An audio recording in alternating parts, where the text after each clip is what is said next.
में जो परमात्मा विराजमान है उनके लिए मेरा वंदन नमन। कथा की मुख्य यजमान माता सुशीला जी, इनके ऊपर भगवान की विशेष कृपा बरसी है।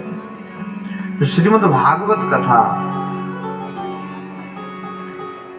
इनके द्वारा प्रारंभ हुई।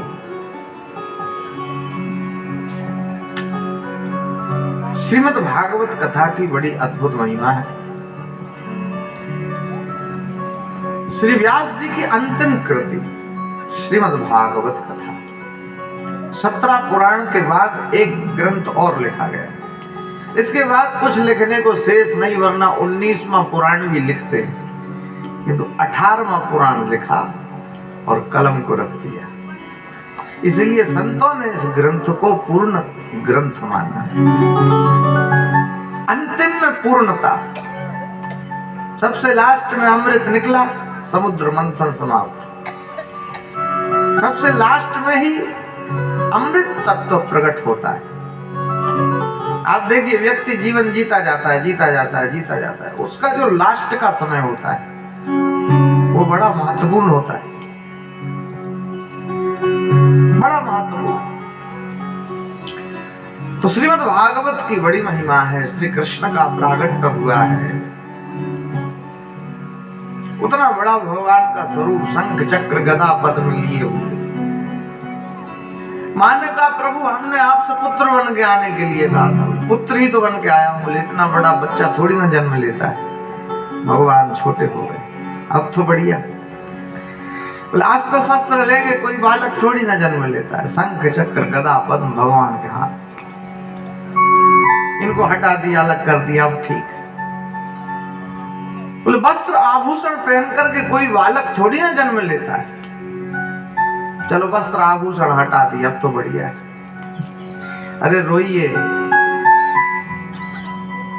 यद्यपि बच्चे का रोना बड़ा शुभ माना जाता है, भगवान ने रोना प्रारंभ किया। श्री वसुदेव जी नींद से जागे। ये क्या हुआ है? घर में लाला का जन्म हुआ है। आनंद का पारावार नहीं है। जहां रहते हैं वो घर है।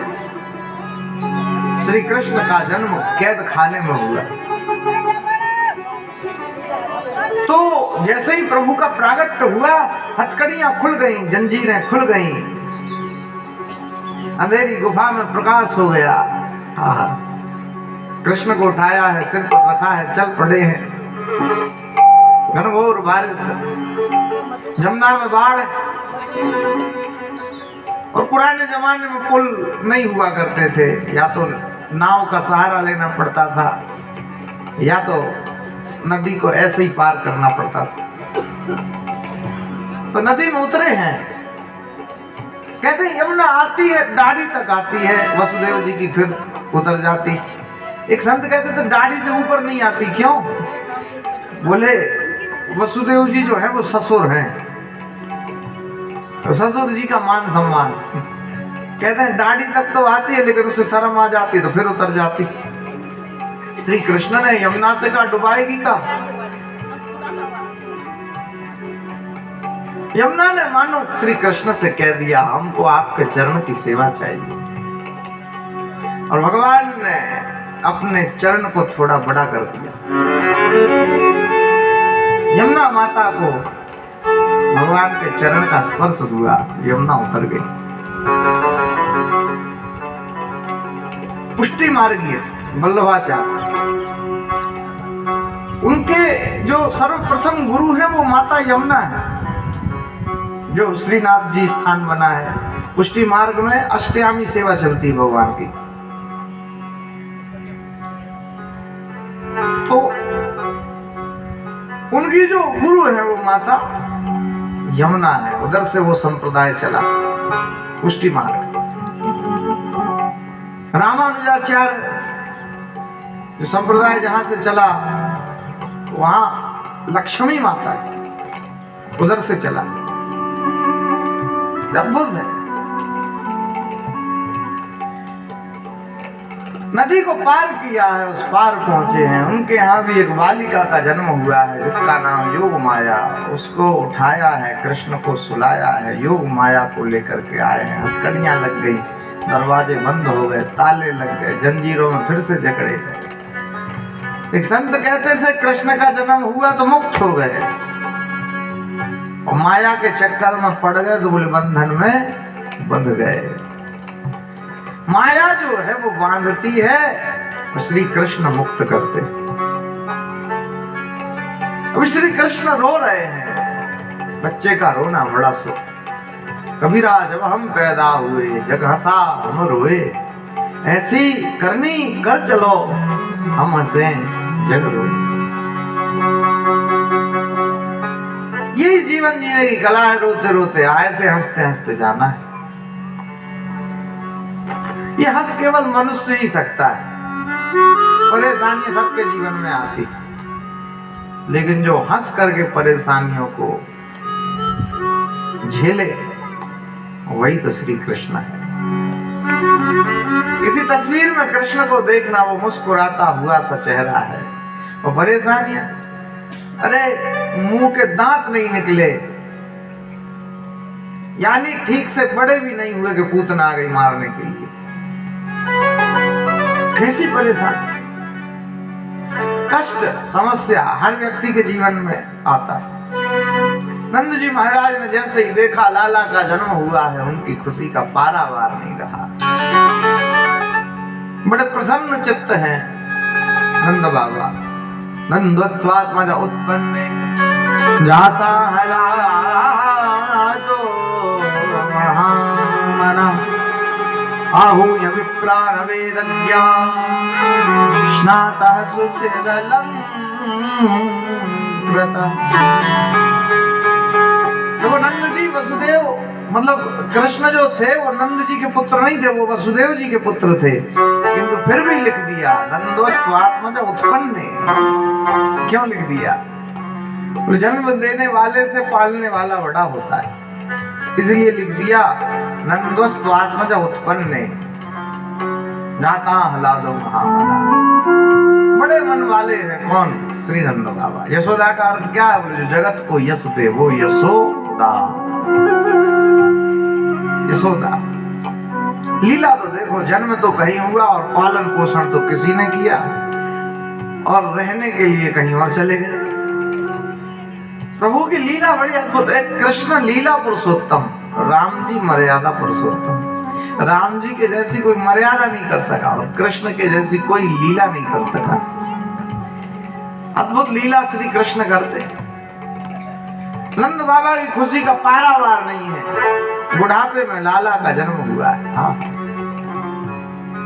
कोई डॉक्टर के पास जाते तो मना कर देता कि नहीं नहीं अब नहीं होगा संतान, किंतु संसार की शक्ति जहां समाप्त होती है वहीं से भगवत कृपा प्रारंभ होती है। दशरथ जी के यहाँ भी बुढ़ापे में ही जन्म हुआ, इसलिए संतों ने कहा कि सब्र का फल मीठा, ये कृपा बरसी। श्री नंद बाबा बड़े प्रसन्न हो गए और कई कई गायों का दान कर दिया। उस जमाने में गाय जिसके यहाँ जितनी ज्यादा होती थी उसको उतना धनवान माना जाता था। तो कहीं कहीं किसी किन्हीं ग्रंथों में, ब्रज के ग्रंथों में वर्णन आता है कि नंद बाबा के यहाँ 9 लाख गाय थे। कितनी कितनी गायों का तो दान कर दिया। एक संत तो कहते थे रही छचियान बचियान पिछोरी, सब लुटा दिया। देवनामनि उते प्रादाद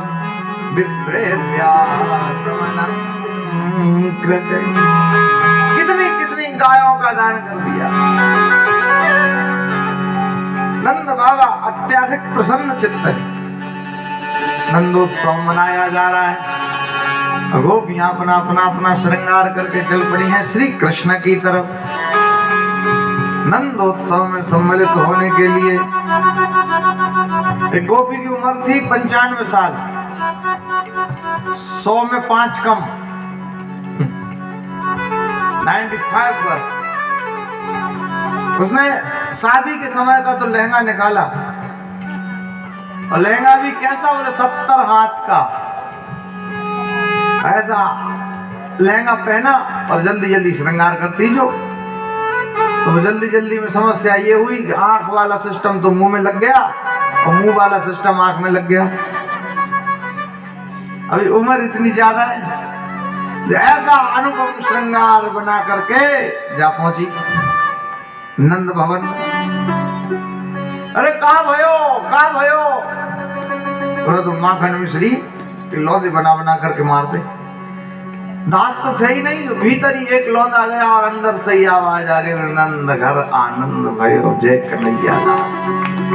मानो आनंद देने के लिए ही श्री कृष्ण आए हैं। गोप्या समृष्टमणि कुंडल निष्कंठ स्थितांबरा पतिसिकाच्युतमाल्य वर्षा नंदालयम सबलया ब्रजतीर विरज विरलोल कुंडल पयोधर हार शोभा। अपना अपना श्रृंगार करके गोपियां कृष्ण दर्शन के हेतु चली जा रही हैं। अब नंद भवन में नंदोत्सव बड़े उत्साह के साथ मनाया जा रहा है। देखो उत्साह से बना है उत्सव, उत्साह उमंग। उत्साहित रहो जीवन में, जो घट रहा है वो घट रहा है। ना तो भूतकाल में जियो ना भविष्य में जियो, जीना है तो वर्तमान में जियो। जो घटना घट गई उसे क्यों याद करते हो, दुखी होते हो और भविष्य में क्यों समय बर्बाद करते हो। जो होगा मैं बार बार कहता हूं भाई, वर्तमान अच्छा है तो भविष्य भी अच्छा होगा, और वर्तमान ही खराब है तो भविष्य कैसे अच्छा होगा। माँ के गर्भ में बच्चा है, माँ रुग्ण है तो बच्चा भी रुग्ण ही जन्म लेगा। अगर माँ स्वस्थ है तो बालक भी स्वस्थ ही जन्म लेगा। यानी वर्तमान से ही भविष्य का जन्म होता है। आप वर्तमान में प्रसन्न रहिए, भविष्य अपने आप अच्छा हो जाएगा। वर्तमान को संवारिए। ये जो समय है ये बहुत महत्वपूर्ण समय है। वो समय धीरे धीरे निकल रहा है भैया। जितना समय हंसी खुशी आनंदित होकर के भक्ति भाव पूजा पाठ जब तक में निकालो, वही समय का सदुपयोग है। रोहिणी जी के यहाँ भी एक सुंदर से बालक का जन्म हुआ। सारे लोग पहुंच गए, गोपियां पहुंच गई कि रोहिणी जी नहीं आई। क्यों रोहिणी जी इसलिए नहीं आई क्योंकि रोहिणी जी के जो पति देवता है वो कैद खाने में बंद है। वसुदेव जी की कितनी पत्नियां थी? पौरवी रोहिणी भद्रा मदिरा रोचना देवकी प्रमुखा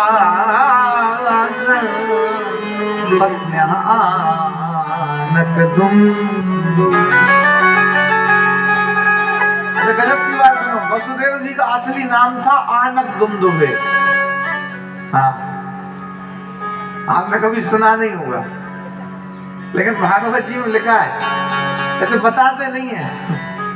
अच्छा आप बताओ, राधा जी की माँ का नाम क्या था? है किसी को पता है? क्या नाम था? हाँ जी राधा जी की माँ का नाम था सुकीर्ति, और शॉर्ट में उनको कहते थे कीर्ति। तो वसुदेव जी का नाम था आनक दुमदुबे। उनकी 7 पत्नियां थी, पौरवी रोहिणी भद्रा मदरा रोचना इला देवकी।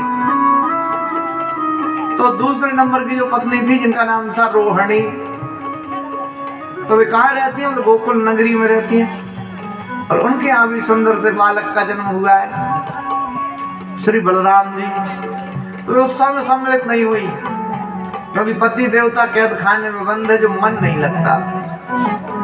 तो श्री नंद बाबा गए हैं, समझाया है, बोले लाला को आशीर्वाद देने के लिए चलो। श्री रोहिणी जी भी आई हैं, उत्सव में सम्मिलित हुई हैं, श्री कृष्ण को आशीर्वाद दिया। रोहिणी च महाभा नंद गोपाल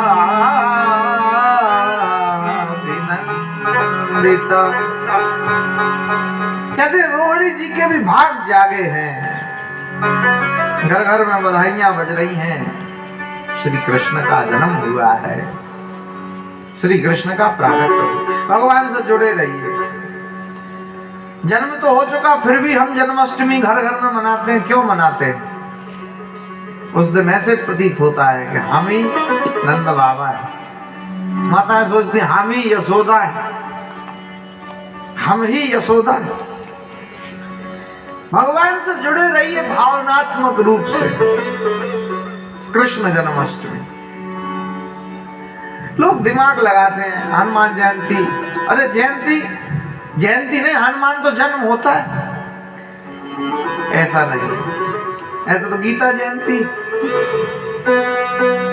कई लोग कहते हैं कि नहीं जयंती तो मरे लोगों की मनाई जाती है, ऐसा नहीं होता जी। गीता जी के मर गई, आदमी भी कहाँ दिमाग खुल जाता रहता है। परशुराम जयंती, गीता जयंती, हनुमान जयंती। तो श्री कृष्ण का जन्म हुआ है, घर घर में बधाइयां बज रही हैं, चारों तरफ आनंद ही आनंद हो रहा है। पुराने जमाने में क्या होता था कि जब किसान होते थे उनसे राजा कर इकट्ठा करता था, उसको आजकल की भाषा में टैक्स बोलते, लगान। तो वसुदेव जी ने किसानों से कर इकट्ठा किया, लगान इकट्ठा किया। और ये जो गोकुल रियासत थी, ये मथुरा रियासत के अंडर में आती थी। तो छोटे राजा को धन इकट्ठा करके और जिस राज्य के अंतर्गत वो राज्य आता है उसको देना पड़ता था धन।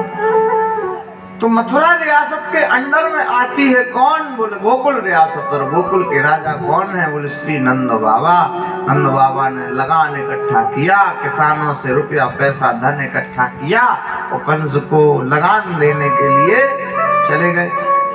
कुछ हट्टे कट्टे पहलवानों को खड़ा कर दिया, लाला की देख रेख सुरक्षा करना। गोपान गोकुल रक्षाया निरोध मथुरा। लाला की देख रेख करना। हट्टे कट्टे पहलवान खड़े और लगान देने के लिए कहां जा पहुंचे? कंस के यहाँ। किंतु कंस मिल नहीं रहा किसी से। कंस क्यों नहीं मिल रहा? बोले बहुत ज्यादा व्यस्त है। क्यों? कंस ने जैसे ही सुना कि क्या समाचार है, बोले अष्टम गर्भ का जन्म हो गया। अरे अपनी तलवार उठाई और मारने के लिए जा पहुंचा। देखा तो वो तो लड़की योग माया, किंतु नहीं अष्टम गर्भ से ही खतरा है।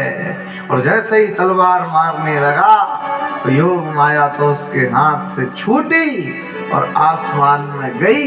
और योग माया ने कंस से कहा, अरे तुम क्या मुझे मारते हो? तुम्हारा मारने वाला तो कहीं और ही जन्म ले चुका। ऐसा कहकर के योग माया जब से गई तब से आंखों की नींद गायब हो गई। कंस ने आपातकालीन एक मीटिंग बुलाई, सभा बुलाई। उस सभा में बड़े बड़े दैत्य बैठे। कंस ने कहा कि योग माया ऐसा ऐसा कह करके गई है, तुम सब मुझे उचित सलाह दो, क्या करना चाहिए? बोले महाराज एक बग नाम का दैत्य है, उसकी एक बहन है जिसका नाम है पूतना। अहो वकीयम स्तन काल कूटम जिगांसया पाययदप्य साध्वी लेविम गतिं धातु चितां तमोन्नम कंबादयालूम शरणं व्रजेम। अहो वकीयम, बग की बहन पूतना। वो पूतना नाम की राक्षसी बोले कालकूट नाम का जहर लेकर के श्री कृष्ण को मारने के लिए गई। स्तन कालकूटम। कंस से कहा कि तुम्हारे शत्रु को हम मार देंगे। कैसे? बोले कालकूट नाम का जहर लेकर के जाएंगे, पिला देंगे, मर जाएगा। अरे तो तुम्हें पता कैसे पड़ेगा कि हमारा शत्रु यही है? अरे बोले 3, 4, 5 दिनों के अंतराल में जिन जिन बालकों का जन्म हुआ उन सबको ही जहर पिला करके मारते जाएंगे तो बोले बढ़िया रहेगा। इसमें तुम्हारा शत्रु भी मारा जाएगा। अब ऐसे तो कैसे पता लगाएं? और बात तो ठीक। इस हिसाब से कालकूट नाम का जहर लेकर के पूतना गई। कालकूट नाम का जहर, एक जहर है, उसका नाम है साइनाइड। उस जहर का आज तक कोई स्वाद नहीं बता पाया। जीभ पे रखा आदमी मर गया, इतना तेज। पेन ले लिया, कागज ले लिया, ऐसे जीभ पे रखा, एस लिखा और मर गया। अब एस से स्वीट भी होता है मतलब मीठा, और एस से सॉल्ट भी होता है मतलब नमक के जैसा। तो जहर का स्वाद कैसा था ये नहीं कोई बता पाया। कंसेन प्रहिता घोरा भूतना बालघातनी। कंसेन प्रहिता घोरा, कंस हो जो प्रेरित करे। देखो जो उच्च स्तरीय गुंडे होते हैं, क्रिमिनल, वो क्राइम खुद नहीं करते, दूसरों से कराते हैं। तुम्हें ऐसा करना है, तुम ये करो, तुम ऐसा करना, मेरा आदेश है, चलो जाओ। कंस खुद श्री कृष्ण के समक्ष नहीं गया। कभी पूतना को भेज दे, कभी अघासुर को भेज दे, कभी बकासुर को भेज दे। ऐसे राक्षसों को भेजता जाता। तो पूतना गई है सुंदर सा स्वरूप बना करके। देखो भगवान के समक्ष वैसे ही जाओ जैसे हो।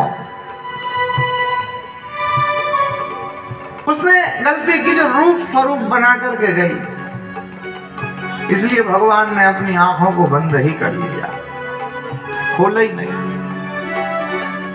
आंखें बंद। पूतना जो गई, देखो विभीषण भी राम की शरण में गया तो उसने अपना परिचय कैसे दिया? नाथ दशानन कर में भ्राता। व्यक्ति अपना परिचय अपने पिता के नाम से देता कि उनके पुत्र, लेकिन विभीषण जी कह रहे कि नहीं, हम तो 10 मुख वाले रावण उसके भाई हैं। अपनी बुराई भगवान के समक्ष पहले ही रख दो तो भगवान प्रसन्न हो जाएंगे। किंतु हम छुपाते हैं। उसने असली रूप को तो छुपाया और नकली रूप बनाया, माया से सुंदर रूप। इसमें गलत चलता है। 50% सुंदर है तो 50% मेकअप चाहिए, 100 का लेवल पूरा करना है। 80% सुंदर है तो भाई 20% मेकअप चाहिए। जैसे 10% सुंदर है तो 90% मेकअप चाहिए, भाई 100 का लेवल पूरा करना है। और आजकल तो क्या पता है, बड़े बड़े शहरों में मेकअप के भी 3 घंटे के मेकअप के पता है कितने पैसे लगते? 50,000, 1 लाख। हाँ, शादियों में दुल्हन का मेकअप करते तो 50,000, 1 लाख रुपया। चंडीगढ़ वगैरह ऐसी जो सिटियां हैं उसमें मेकअप के खर्चा इतना है। हाँ। और शुरू में तो पता ही नहीं चलता, यही सोचते भाई दुल्हन तो अच्छी है, बहुत सुंदर है। तो असलियत 2-3 दिन बाद पता चलती। पत्नी ने पति से पूछा कि जब आपने हमें फर्स्ट बार देखा तो कैसे लगे? पति ने कहा शुक्र करो ये तो हनुमान चालीसा मुझे याद था। महावीर जब नाम सुनावे भूत पिशाच निकट नहीं आवे। जय जय जय हनुमान गोसाई।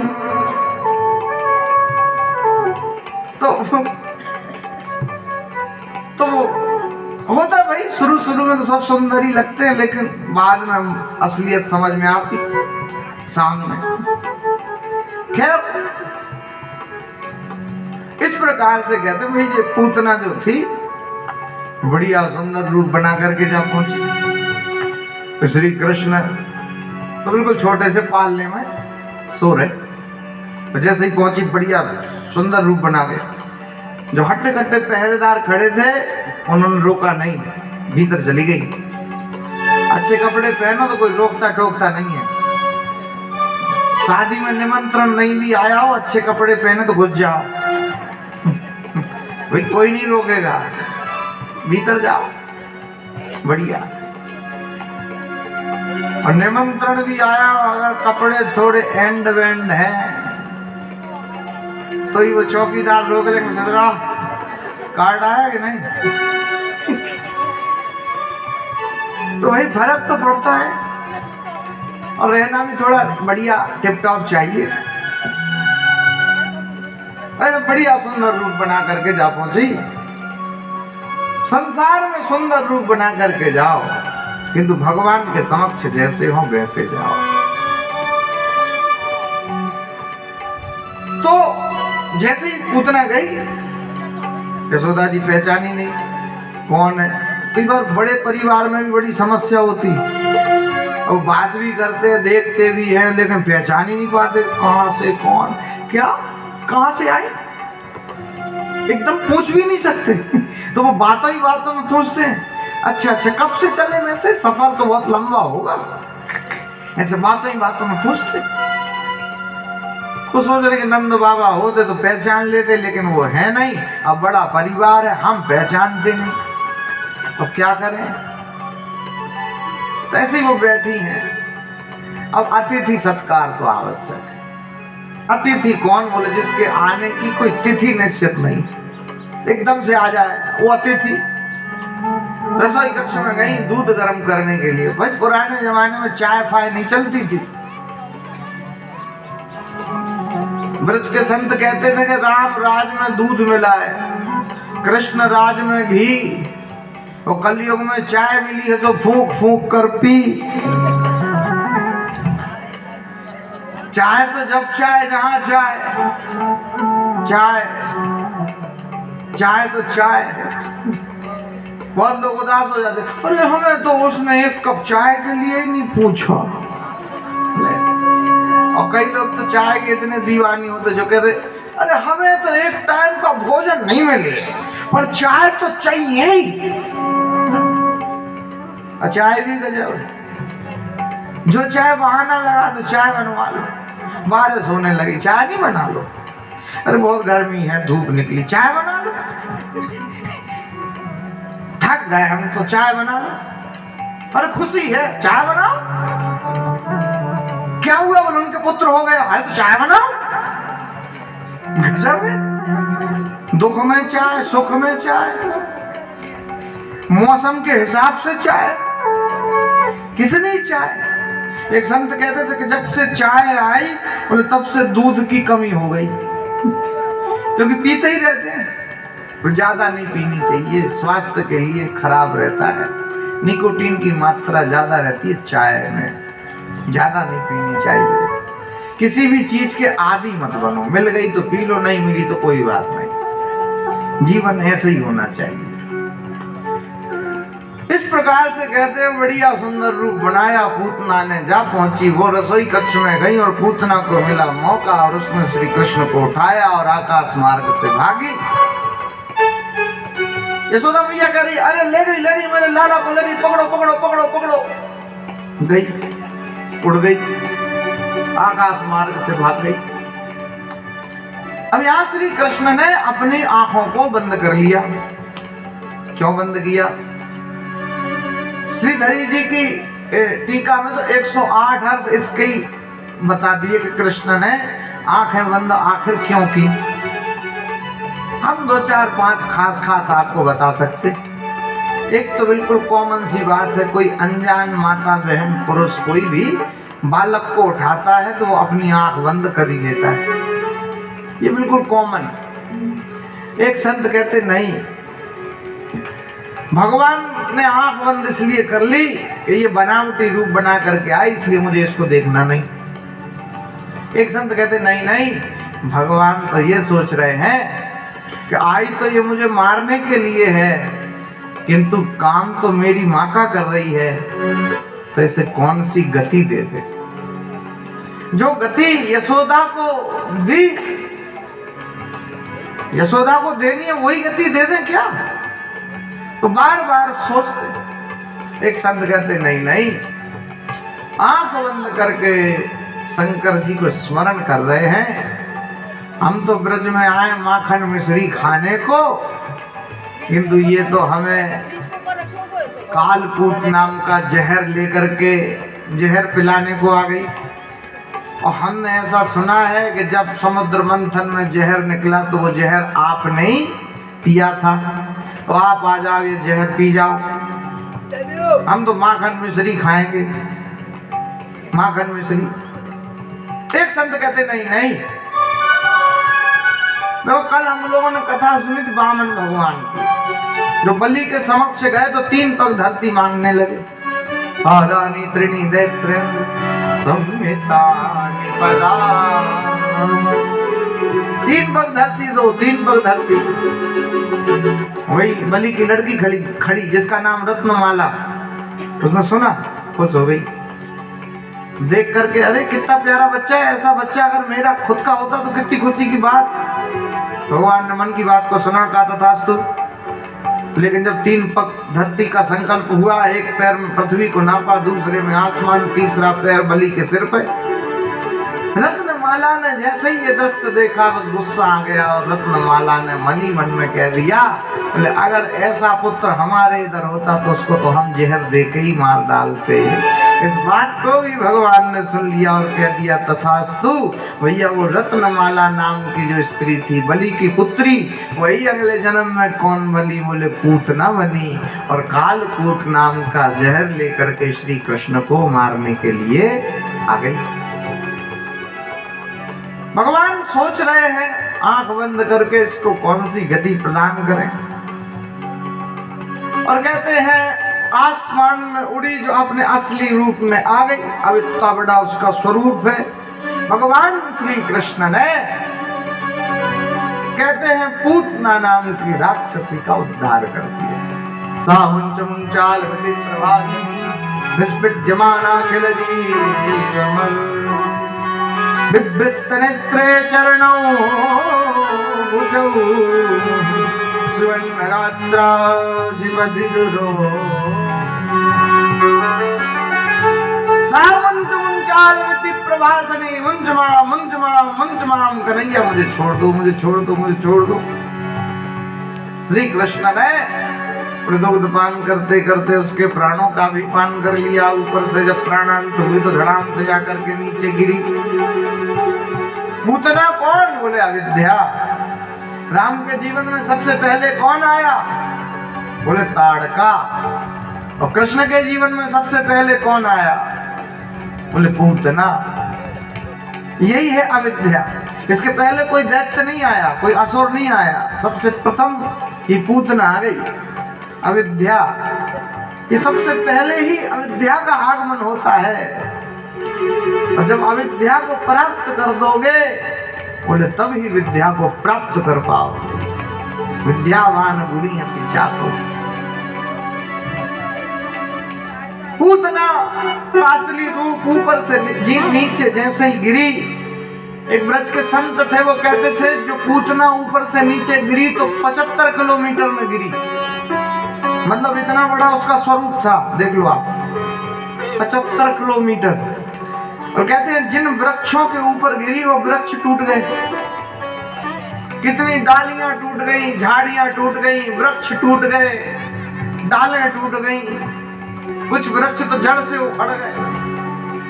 इतना भारी। ग्वाल वालों ने जैसे ही देखा, अरे दौड़ लगाते लगाते लगाते लगाते आ गए। अरे भैया क्या करें क्या करें? देवताओं ने ऊपर से देखा फूलों की बरसात करते, ये श्री कृष्ण इधर से मंगलाचरण कर रहे हैं। प्रथम मुक्ति भगवान ने पूतना को दी, फूलों की बरसात। आजकल एक क्रेज चल गया, गले में कृष्ण का लॉकेट पहनते हैं, और ऊपर से देवता जो कृष्ण को देखे तो हकीकत में ऐसे ही लग रहा है पूतना ने हकीकत में ही कृष्ण रूपी लॉकेट पहन रखा हो गले में। ऐसे ही प्रतीत हो रहा भाई। छाती पे श्री कृष्ण खेल रहे, पूतना के प्राणांत हुए। ग्वाल वाल सब पहुंचे, कृष्ण रो रहे, अरे क्या करें क्या करें? वो लंबा शरीर है, ऊंचा, तो क्या करें क्या करें? तो कहीं से सीढ़ी खोजी गई, सीढ़ी, और वो सीढ़ी लगाई गई। और एक ग्वाल बाल ऊपर चढ़ा और देखा अरे कृष्ण तो रो रहे। अरे बोले खुशी का समाचार है, लाला तो सुरक्षित है। ये तो बेचारी मर गई। अब पंचायत बैठी, गांव के लोग, जितने लोग उतनी बात है, क्या करें मर गई तो। अरे बोले बदबू मारेगी तो, बोले अंतिम संस्कार। तो बोले पागल हो, कितनी लकड़ी लगेगी है, कितनी लकड़ी, कहां तक लकड़ी काटेंगे। अरे बोले सुनो, ये जो मरी, जो अपना इंतजाम खुद करके ही मर गई। क्यों? बोले इसके मरने से कितनी लकड़ियां, वृक्ष टूट गए।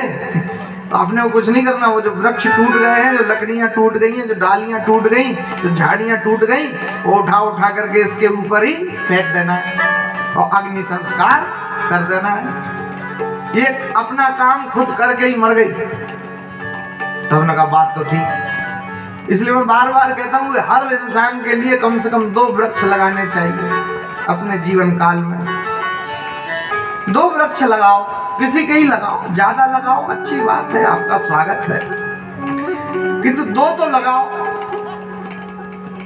प्रकृति में आपका सहयोग हो जाता है। ये वृक्ष ऑक्सीजन देते, वृक्ष छांव देते, ताजा हवा देते, वृक्ष फूल देते, फल देते। एक वृक्ष लगाने से कितने कितने फायदे। आप एक वृक्ष लगाओगे, उसके अकॉर्डिंग बहुत सारे वृक्ष तो अपने आप ही लगते चले जाएंगे। आपने प्रकृति का संयोग किया है, ऑक्सीजन मिल रही है, छांव मिल रही है।